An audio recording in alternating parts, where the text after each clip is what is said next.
Hello class, मेरा नाम है विद्या चौहान और आज आप लोगों को पढ़ाने वाली हूँ मगध साम्राज्य का उत्कर्ष या उदय। मैं जो पढ़ाने जा रही हूँ, ये सब पढ़ा रही हूँ, ये 3 बुकों का संग्रह है।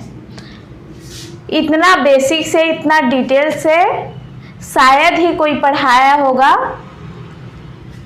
तो मैं जो पढ़ा रही हूँ ये मेंस लेवल पढ़ा रही हूँ। तो चलिए स्टार्ट करते हैं आज का क्लास। सबसे पहले जानते हैं मगध साम्राज्य का उत्कर्ष है।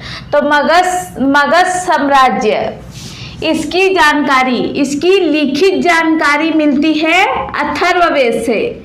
लिखित जानकारी,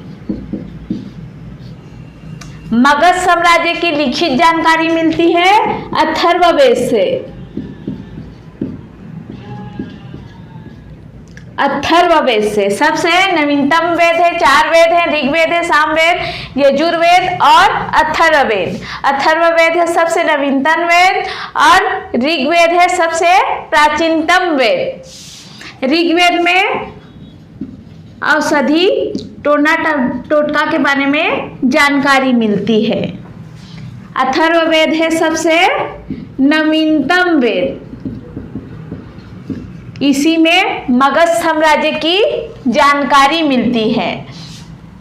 महाभारत के अनुसार मगध साम्राज्य के संस्थापक माने जाते हैं।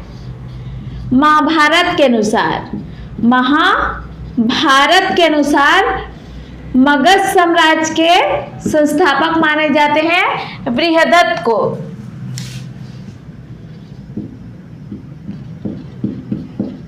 संस्थापक माने जाते हैं बृहदत्त को। और बृहदत्त के पुत्र हैं जरासंध।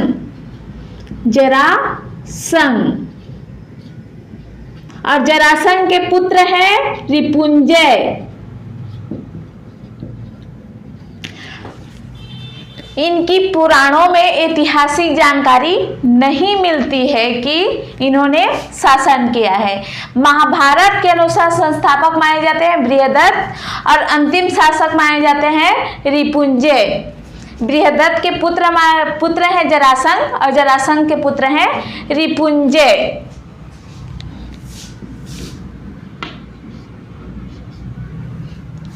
पर वास्तविक संस्थापक या फिर पुराणों के अनुसार ऐतिहासिक जानकारी जिनकी मिलती है वो है इन 7 राजवंशों की।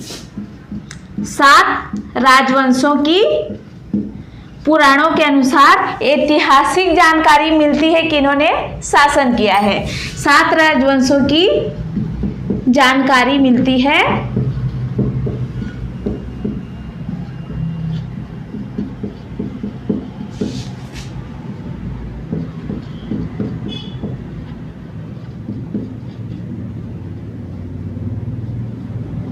पुराणों से ऐतिहासिक जानकारी मिलती है।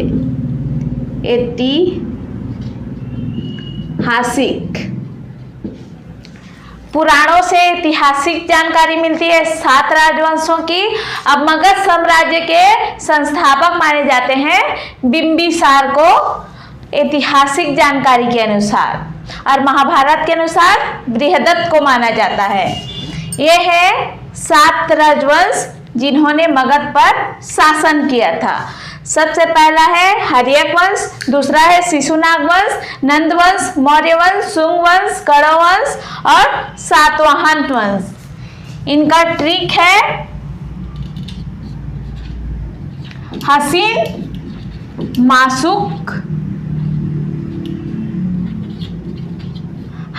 मासुक 7। ये इनका ट्रिक है। इस 7 राजवंशों का याद करने का आसान सा ट्रिक। ह से हर्यक वंश, सी से शिशुनाग वंश, न से नंद वंश, मा से मौर्य वंश, सु से शुंग वंश और क से कण्व वंश और सात से सातवाहन वंश।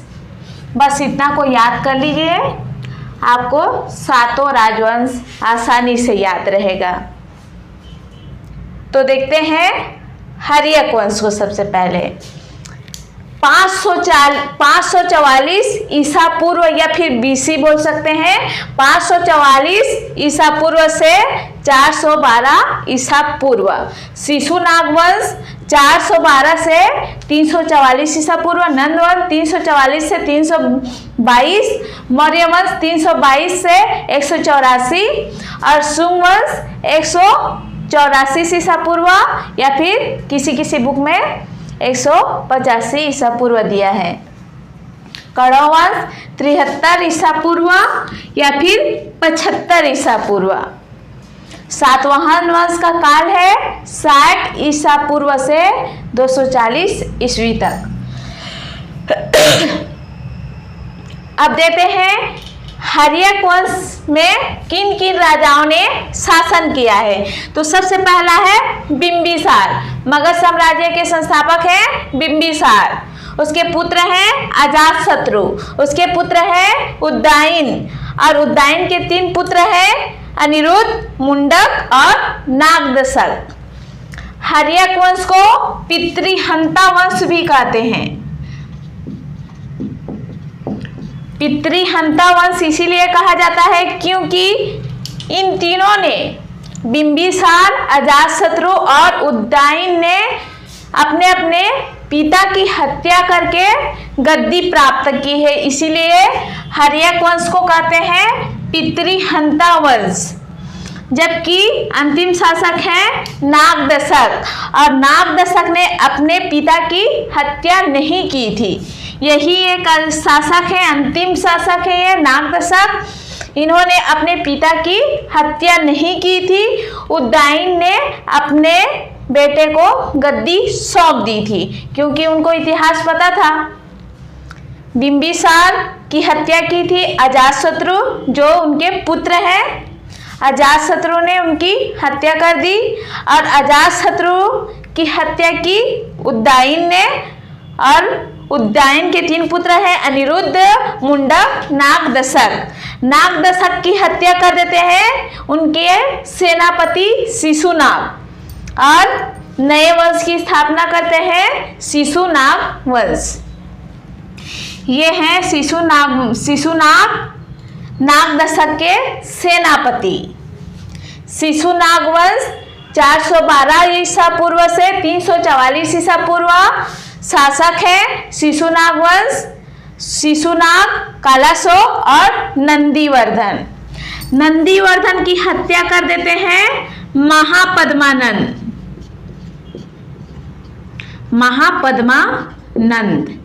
और नए वंश की स्थापना करते हैं जो कि नंद वंश। 344 ईसा पूर्व से 322 ईसा पूर्व। पहले शासक है महापद्मानंद, ये नंद वंश के संस्थापक हैं और दूसरे हैं घनानंद, ये है अंतिम शासक। और घनानंद की हत्या कर देते हैं उनके पुत्र अर्थात एक दासी से जन्मा हुआ पुत्र जो है चंद्रगुप्त मौर्य। इनके पिता माने जाते हैं चंद्रगुप्त मौर्य के पिता माने जाते हैं घनानंद को और इनकी माता एक दासी थी। तो घनानंद की हत्या करते हैं चंद्रगुप्त। चाणक्य या कौटिल्य के शिष्य चंद्रगुप्त मौर्य और नए वंश की स्थापना करते हैं मौर्य वंश की 322 ईसा पूर्व से 184 ईसा पूर्व। और इसके शासक है चंद्रगुप्त मौर्य, संस्थापक माने जाएंगे मौर्य वंश के। और अंतिम शासक है बृहदत्त। दूसरे शासक है बिंदुसार, अशोक, लास्ट है बृहदत्त। बृहदत्त की हत्या कर देते हैं पुष्यमित्र शुंग जो मौर्य वंश के सेनापति थे, बृहदत्त के सेनापति थे।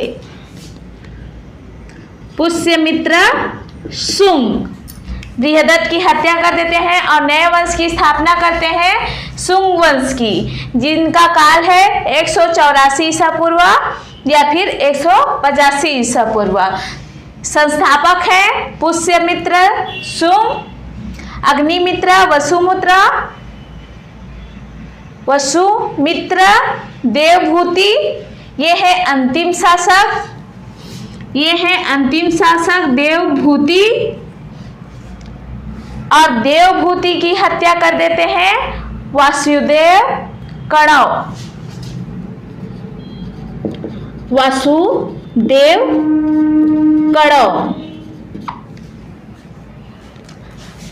कणव वंश का काल है 73 ईसा पूर्व या फिर 75 ईसा पूर्व। किसी बुक में 73 ईसा पूर्व दिया है और किसी बुक में 75 ईसा पूर्व दिया है। तो इसके संस्थापक है वासुदेव कणव और अंतिम शासक है सुशर्मा। सुशर्मा की हत्या कर देते हैं सिमुक।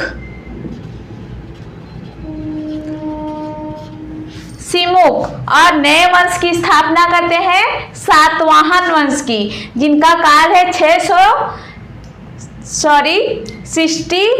60 ईसा पूर्व से 240 ईस्वी। इसके संस्थापक हैं सिमुक, दूसरे शासक हैं सातकर्णी प्रथम, तीसरे हैं हाल, चौथे हैं गौतमी पुत्र सातकर्णी, पांचवा है वशिष्ठी पुत्र सातकर्णी। एक बार फिर से देख लेते हैं ताकि अच्छे से याद हो जाए।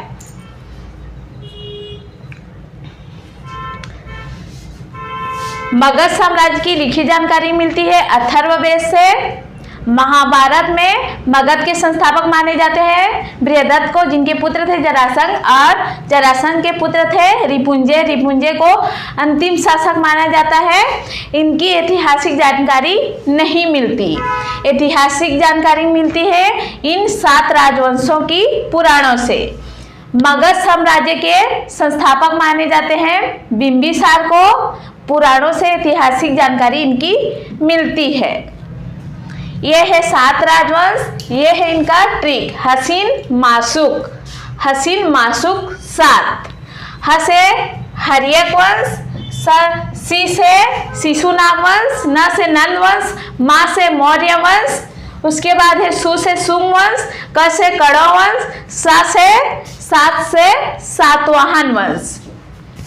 हर्यक वंश 544 से 412 ईसा पूर्व, शिशुनाग वंश का 412 से 344 ईसा पूर्व, नंद वंश 344 से 322 ईसा पूर्व, मौर्य वंश 322 से 184 ईसा पूर्व, सुंग वंश 184 या फिर 185, कणव वंश का काल है 73 ईसा पूर्व या फिर 75, सातवाहन का 60 ईसा पूर्व से 240 ईस्वी तक। इसके हर्यक वंश के संस्थापक बिंबिसार, अंतिम शासक है नागदशक। संस्थापक है बिंबिसार। अक्सर संस्थापक और अंतिम शासक से ही क्वेश्चन आता है, किसने किसकी हत्या की थी, किस वंश की स्थापना की थी, यही क्वेश्चन आता है। तो चलिए देखते हैं। हर्यक वंश संस्थापक हैं बिंबिसार, अंतिम शासक है नागदशक, अन्य शासक हैं अजातशत्रु, उद्दाइन के 3 पुत्र थे, अनिरुद्ध, मुंडक और नागदशक। नागदशक की हत्या की थी उनके सेनापति शिशुनाग ने, और नए वंश की स्थापना की थी शिशुनाग वंश। शिशुनाग वंश के संस्थापक माने जाएंगे शिशुनाग को, और अंतिम शासक है नंदीवर्धन। कंफ्यूजन होता है, अच्छे से देखिए ताकि हमेशा याद रह जाए। संस्थापक शिशुनाग, अंतिम शासक नंदीवर्धन और सेकंड शासक है कालाशोक। नंदीवर्धन की हत्या करते हैं महापद्मानंद, और नए वंश की स्थापना करते हैं नंद वंश की। तो नंद वंश के संस्थापक माने जाएंगे महापद्मानंद को, अंतिम शासक माने जाएंगे घनानंद को। घनानंद की हत्या कर देते हैं उनके पुत्र चंद्रगुप्त मौर्य, और नए वंश की स्थापना करते हैं मौर्य वंश की। संस्थापक माना जाएगा चंद्रगुप्त मौर्य को, अंतिम शासक बृहदत्त, सेकंड शासक बिंदुसार, और बिंदुसार तीसरे शासक अशोक, बिंदुसार के पुत्र। चौथे और अंतिम है बृहदत्त। बृहदत्त की हत्या कर देते हैं पुष्यमित्र शुंग और नए वंश की स्थापना करते हैं शुंग वंश की। शुंग वंश के संस्थापक है पुष्यमित्र शुंग और अंतिम शासक है देवभूति। दूसरे हैं अग्निमित्र, तीसरे हैं वसुमित्र, अंतिम देवभूति। देवभूति की हत्या कर देते हैं वासुदेव कड़ो और कड़ो वंश की स्थापना करते हैं। तो कड़ो वंश के संस्थापक माने जाएंगे वासुदेव कड़ो को। अंतिम शासक सुशर्मा की हत्या कर देते हैं सिमुक और नए वंश की स्थापना करते हैं सातवाहन वंश की। तो सातवाहन वंश के संस्थापक माने जाएंगे सिमुक को। दूसरे शासक सातकर्णी प्रथम। अक्सर इतिहास में देखा जाता है किसी के नाम के पीछे प्रथम द्वितीय तृतीय लिखा रहता है। वो अपने नाम के पीछे प्रथम द्वितीय तृतीय नहीं लगाते थे। हम पढ़ने की सुविधा के अनुसार से प्रथम द्वितीय तृतीय ऐसा बुक में लिखा जाता है। उनका नाम सिर्फ सातकर्णी था, क्योंकि आगे और सातकर्णी मिलेंगे, इसीलिए प्रथम द्वितीय तृतीय लिखा जाता है। तो सातवाहन वंश के संस्थापक सिमुक, दूसरे शासक सातकर्णी प्रथम, तीसरे हैं हाल और चौथे हैं गौतमी पुत्र सातकर्णी, पांचवें हैं वशिष्ठी पुत्र सातकर्णी। मगध साम्राज्य की भौगोलिक महत्व को देख लेते हैं कि मगध साम्राज्य कैसा था। मगध साम्राज्य बिहार के दक्षिण में स्थित था।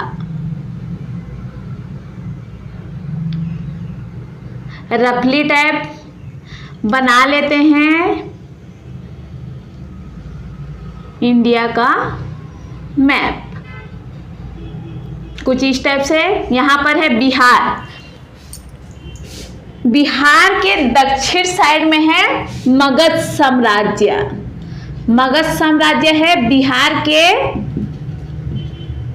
दक्षिणी क्षेत्र में और गंगा नदी निकलती है उत्तराखंड के गंगोत्री ग्लेशियर से। यहाँ पर है उत्तराखंड, यहाँ से निकलती है गंगा नदी और यहाँ से निकलती है मध्य प्रदेश से। यहाँ पर है मध्य प्रदेश, यहाँ से निकलती है सोन नदी। मध्य प्रदेश के अनूपपुर जिला अमरकंटक से निकलती है सोन नदी। तो इसके दक्षिणी क्षेत्र में होगा सोन नदी, पूर्वी क्षेत्र में होगा चंपा नदी और यहाँ पर है विंध्याचल पर्वत। तो इन्हीं सभी कारणों से मगध साम्राज्य 16 महाजनपदों से, कितने महाजनपद थे? 16 महाजनपद।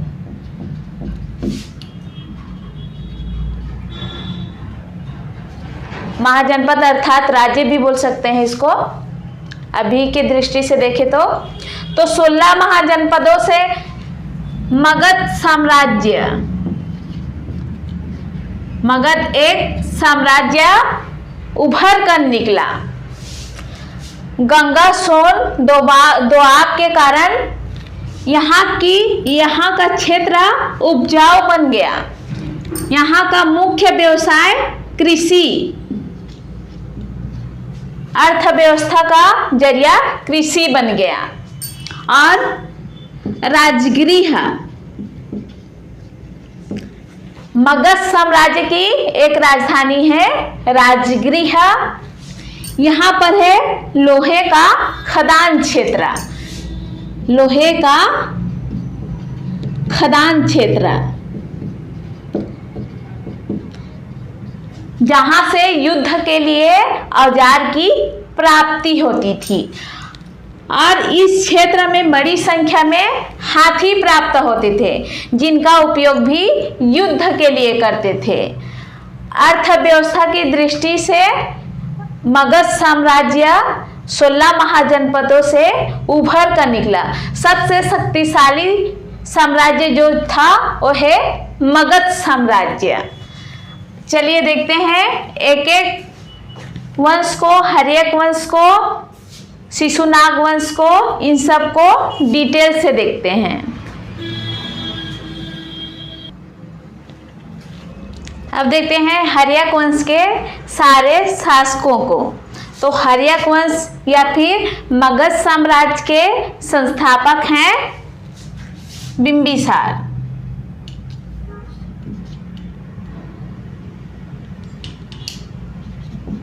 संस्थापक है हर्यक वंश व मगध साम्राज्य के।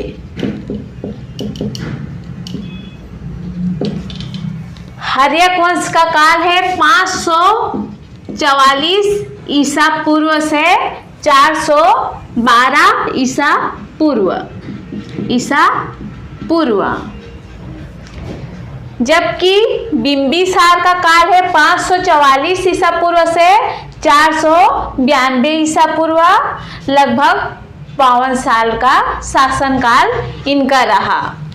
हर्यक वंश के प्रथम शासक व संस्थापक है बिंबिसार और इनके पुत्र थे अजातशत्रु, और अजातशत्रु के पुत्र हैं उद्दाइन, और उद्दाइन के 3 पुत्र थे अनिरुद्ध, मुंडक और हैं नागदशक। नागदशक हैं हर्यक वंश के अंतिम शासक। हर्यक वंश को पितृहंता वंश कहते हैं, पितृहंता वंश। बिंबिसार, अजातशत्रु और उदाइन ने भी अपने पिता अजातशत्रु की हत्या की थी। अपने पिता की हत्या करने के कारण इसे पितृहंता वंश कहा जाता है। तो पहले शासक बिंबिसार, ये है संस्थापक, गद्दी प्राप्त की है इन्होंने 16 वर्ष की आयु में। पुराणों में इनका नाम मिलता है श्रोणिक। पुराणों में इन्हें श्रोणिक कहा गया है। धर्म, ये जैन धर्म और बौद्ध धर्म दोनों को मानते थे। जैन बौद्ध दोनों को मानते थे। इनका साम्राज्य विस्तार किसी न किसी एग्जाम में पूछा ही जाता है कि इसका साम्राज्य विस्तार की नीति क्या थी। तो इनका साम्राज्य विस्तार की नीति थी विवाह के माध्यम से और आक्रमण से। पहला जो था, पहली मान्यता देते थे विवाह के माध्यम से। उन्होंने 3 शादियां की थी। विवाह के माध्यम से वे साम्राज्य का विस्तार करना चाहते थे। दहेज के रूप में जो क्षेत्र मिलते थे वे अपने साम्राज्य में उसे शामिल कर लेते थे। तो सबसे पहली शादी हुई थी चेलना के साथ, और चेलना है राजा चेतक की पुत्री। बिंबिसार का पहला विवाह हुआ था चेलना के साथ, और चेलना है राजा चेतक की पुत्री। और चेलना और बिंबिसार से एक पुत्र होता है, वो है अजातशत्रु। यही अजातशत्रु बिंबिसार की हत्या कर देता है। अजातशत्रु को अंग महाजनपद, ये महाजनपद है, एक महाजनपद का नाम है अंग महाजनपद, इसी का कार्यभार सौंप देते हैं बिंबिसार अजातशत्रु को। दूसरी शादी होती है महाकौशला से, जो कि प्रसेनजीत की बहन है। ये है कौशल महाजनपद से। 16 महाजनपद है, अंग महाजनपद, कौशल, मत्स्य, मगध और भी है। टोटल 16 महाजनपद है। तो दूसरी शादी होती है महाकौशला से, और महाकौशला है कौशल महाजनपद की राजकुमारी प्रसेनजीत की बहन। तीसरी शादी होती है क्षेमा से, जो मंद देश की राजकुमारी है। यही क्षेमा आगे चलकर गौतम बुद्ध की शिष्या बनती हैं। अब देखते हैं दूसरी नीति। साम्राज्य विस्तार की दूसरी नीति है आक्रमण से। वे आक्रमण करते थे, जैसे अंग महाजनपद पर आक्रमण करते हैं और वहाँ के क्षेत्रों को मगध साम्राज्य में शामिल कर लेते हैं और वहाँ का कार्यभार सौंप देते हैं अजातशत्रु को, उनके पुत्र को। बिंबिसार की मित्रता थी गौतम बुद्ध से सबसे पहले। द्वितीय है अवंती उज्जैन के राजा चंडप्रद्योत से। अवंती या फिर उज्जैन के राजा चंडप्रद्योत को एक बीमारी रहती है,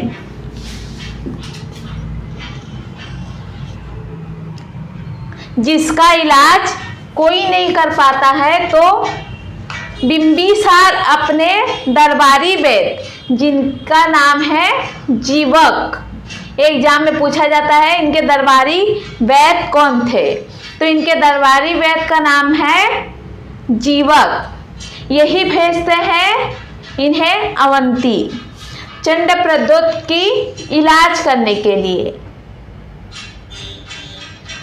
ऐसा बीमारी हुआ रहता है कि ये किसी को नहीं बता पाते हैं, तो जीवक जाते हैं और इनकी इलाज कर देते हैं, स्वस्थ कर देते हैं।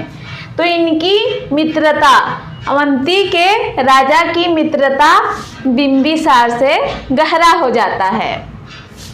और इनकी माता, दरबारी वैद्य की माता का नाम है साल्वती।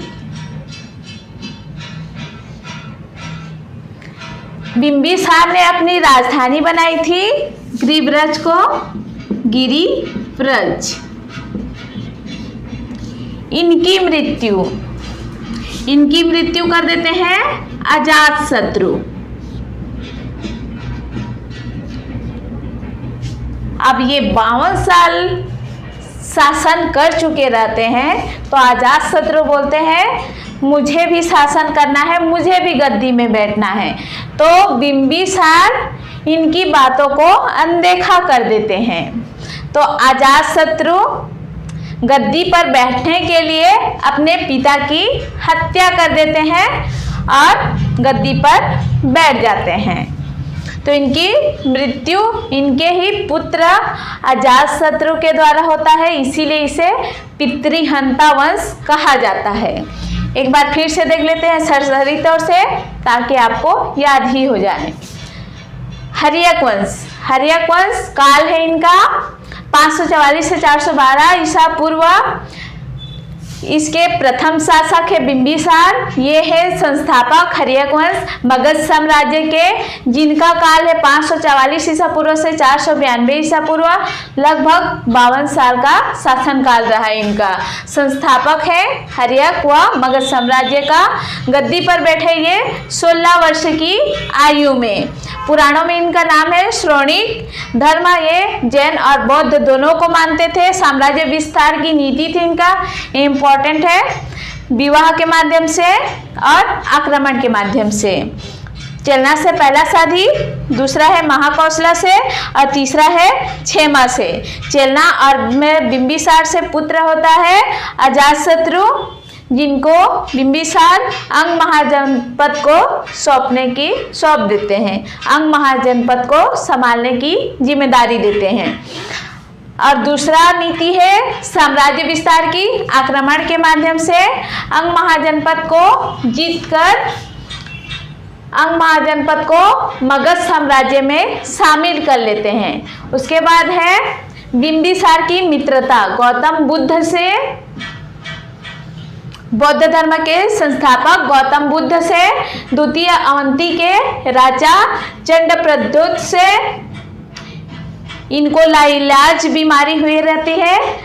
बिंबिसार अपने दरबारी वैद्य को भेज देते हैं, जिनका नाम है जीवक, और जीवक की माता का नाम है साल्वती।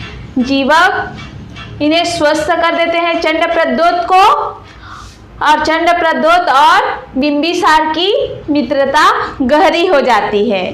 राजधानी इन्होंने बनाई थी गिरिव्रज को। मृत्यु होती है इनका अजातशत्रु के हाथों, इसीलिए ये इनके पुत्र हैं बिंबिसार के, इसीलिए इस वंश को कहते हैं पितृहंता वंश। अब देखते हैं अजातशत्रु के काल को। अब देखते हैं अजातशत्रु द्वितीय शासक बिंबिसार के पुत्र। इन्होंने बिंबिसार की हत्या करके राजगद्दी धारण की। इनका शासनकाल है 492 से 461 ईसा पूर्व। लगभग 31 वर्ष का शासनकाल रहा है इनका। उसके बाद उसका पुत्र उदयन ने इनकी हत्या कर दी अजातशत्रु की। ये शासन करते हैं लगभग 17 वर्ष। तो देखते हैं अजातशत्रु को डिटेल से। पुराणों में इनका नाम मिलता है कुड़िक, और बिंबिसार का उपनाम था श्रोणिक।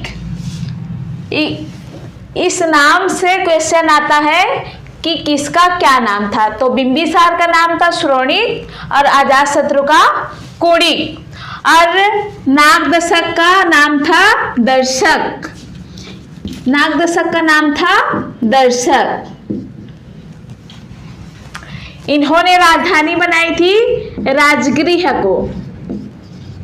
धर्म बौद्ध धर्म को मानते थे, क्योंकि इन्हीं के शासनकाल में प्रथम बौद्ध संगीति हुई थी 483 ईसा पूर्व में, और अध्यक्ष थे महाकश्यप।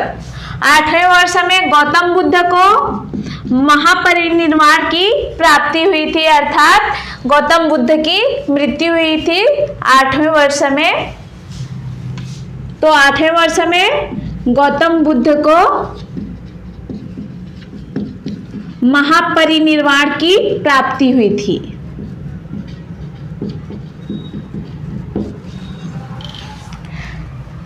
अजातशत्रु के काल में ही प्रथम बौद्ध संगीति हुई थी। प्रथम बौद्ध संगीति 483 ईसा पूर्व, और अध्यक्ष थे महाकश्यप, शासक अजातशत्रु।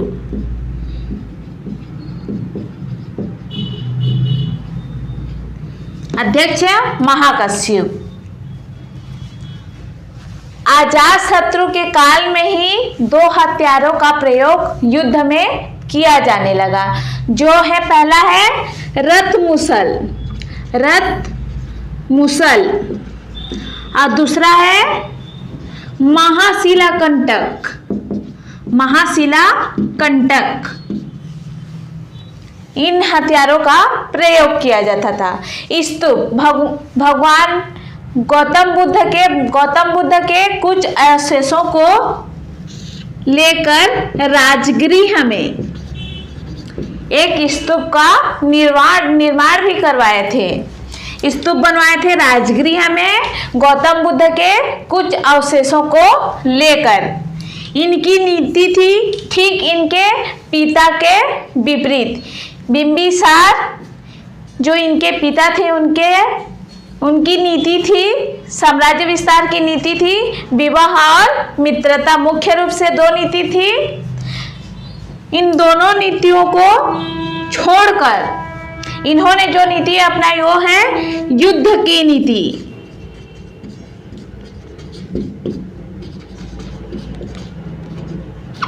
अपने पिता की दोनों नीतियों को छोड़कर इन्होंने युद्ध की नीति अपनाई। पहला युद्ध कौशल महाजनपद में, दूसरा वैशाली महाजनपद में, तीसरा अवंती महाजनपद में। कौशल महाजनपद के राजा प्रसन्नजीत को हराकर उसकी बेटी वजीरा से शादी कर लेते हैं अजातशत्रु। पहला युद्ध करते हैं कौशल महाजनपद, और राजा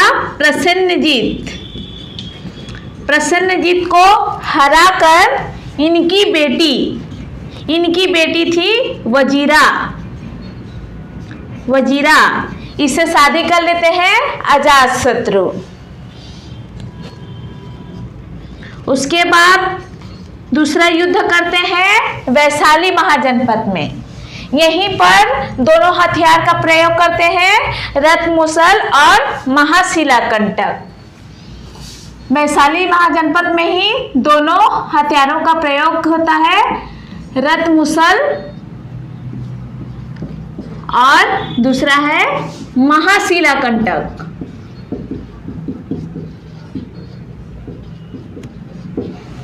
वैशाली महाजनपद को जीतने के लिए स्पष्ट अर्थात गुप्तचर का भी प्रयोग किए थे।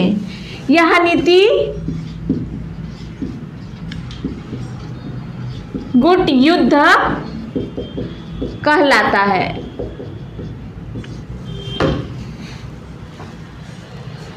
वैशाली महाजनपद को जीतने के लिए इन्होंने वैशाली महाजनपद में गुप्तचर भेजे थे और यह नीति गुट युद्ध नीति कहलाती है। अवंती महाजनपद, यहाँ आक्रमण तो किए पर वो असफल रहा, क्योंकि यहाँ के राजा थे चंद्रप्रद्योत,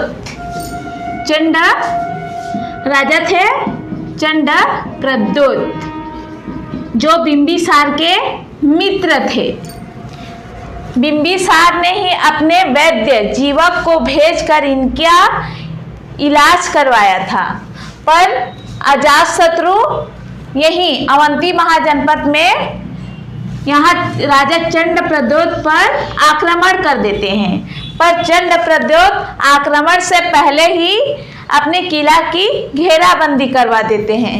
तो यहाँ जो आक्रमण करते हैं अजातशत्रु, वो असफल होता है।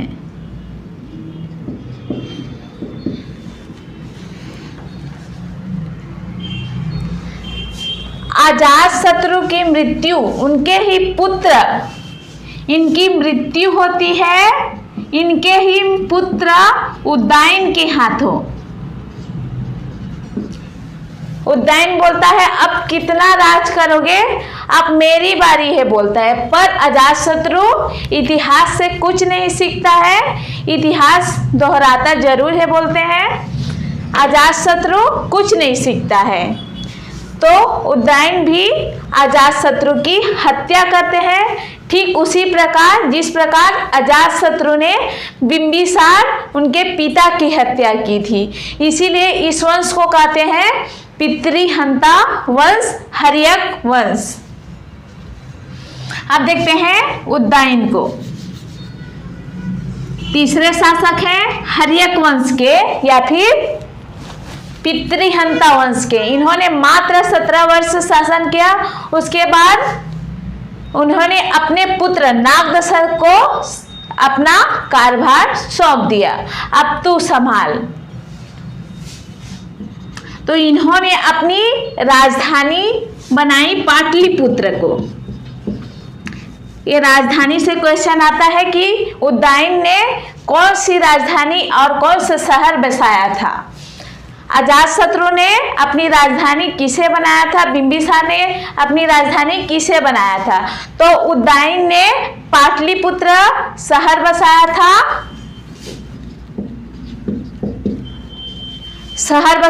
और इसी को अपनी राजधानी बनाई थी। ये धर्म मानते थे जैन धर्म को और अजातशत्रु मानते थे बौद्ध धर्म को। इनकी मृत्यु नहीं हुई थी, मतलब इनकी मृत्यु इनके पुत्र ने नहीं की थी। ये है इनके पुत्र, तीसरे पुत्र, पहला है अनिरुद्ध, दूसरा मुंडक और तीसरा नागदशक। तो हर्यक वंश के अंतिम शासक हैं नागदशक।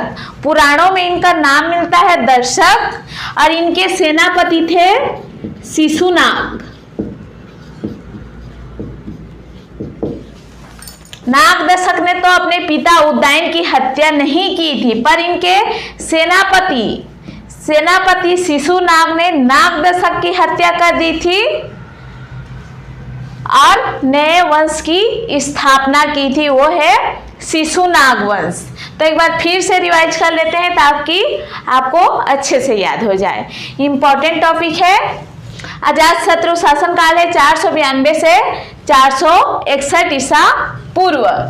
पुराणों में इनका नाम मिलता है कुड़िक। बिंबिसार का नाम है श्रोणिक, इनका है कुड़िक। राजधानी इन्होंने राजगृह बसाया था और बिंबिसार ने बसाया था गिरिव्रज को। बिंबिसार ने गिरिव्रज को अपनी राजधानी बनाया था। और अजातशत्रु ने राजगृह को अपनी राजधानी बनाई थी। उदयन ने पाटलिपुत्र को अपनी राजधानी बनाई थी। तो 3 राजधानी हो गए, पहला गिरिव्रज, दूसरा राजगृह और तीसरा है पाटलिपुत्र। धर्म बौद्ध धर्म को मानते हैं। 8वें वर्ष में गौतम बुद्ध को परिनिर्वाण की प्राप्ति होती है। इन्हीं के शासनकाल में प्रथम बौद्ध संगति होती है। 483 ईसा पूर्व में अध्यक्ष थे महाकश्यप, शासक अजातशत्रु, हथियार रथमुसल और महाशिलाकंटक। स्तूप गौतम बुद्ध के कुछ अवशेषों को लेकर राजगृह में स्तूप का निर्माण करवाए थे। इनकी नीति थी युद्ध की नीति, ठीक है, इनके पिता के विपरीत विवाह और मित्रता की नीति को छोड़कर राज्य विस्तार की नीति है युद्ध की नीति। इन्होंने पहला युद्ध किया था कौशल पर, दूसरा वैशाली पर और तीसरा अवंती पर। कौशल महाजनपद के राजा प्रसन्नजीत को हराकर उनकी पुत्री वजीरा से शादी किए थे, विवाह किए थे। वैशाली महाजनपद, यहीं पर दोनों हथियार जो हैं उन्हीं का प्रयोग किया गया था, रथमुसल और महाशिलाकंटक। वैशाली को जीतने के लिए इन्होंने गुप्तचर स्पर्श का प्रयोग किया था, वहां भेजे थे गुप्तचर को और यह नीति कहलाई थी गुट युद्ध। अवंती महाजनपद, यहाँ आक्रमण इनका असफल रहा क्योंकि राजा चंडप्रद्योत ने आक्रमण के पहले ही अपने किला की घेराबंदी करवा दिए थे। इनकी मृत्यु उदयन के हाथों, इनके पुत्र के हाथों। अब देखते हैं उदयन, अजातशत्रु के पुत्र। इनका शासनकाल है 461 से 444 बीसी। लगभग 17 वर्ष का शासनकाल रहा। राजधानी इसने पाटलिपुत्र शहर बसाया। पाटलिपुत्र धर्म जैन धर्म को मानते थे। इन्होंने राजकाज नागदशक को सौंप दिया था। इनके पुत्र हैं नागदशक, ये है हर्यक वंश के अंतिम शासक। पुराणों में नाम मिलता है इनका दर्शक। सेनापति शिशुनाग ने ही नागदशक की हत्या कर दी थी। इनका शासनकाल है 412 ईसा पूर्व और हर्यक वंश का शासनकाल है, पूरा शासनकाल 544 से 412 ईसा पूर्व। अब देखेंगे शिशुनाग वंश को, कण्व वंश को अगले वीडियो में। तो वीडियो पसंद आए तो वीडियो को लाइक कीजिए, ज़्यादा से ज़्यादा शेयर कीजिए, कमेंट कीजिए। धन्यवाद।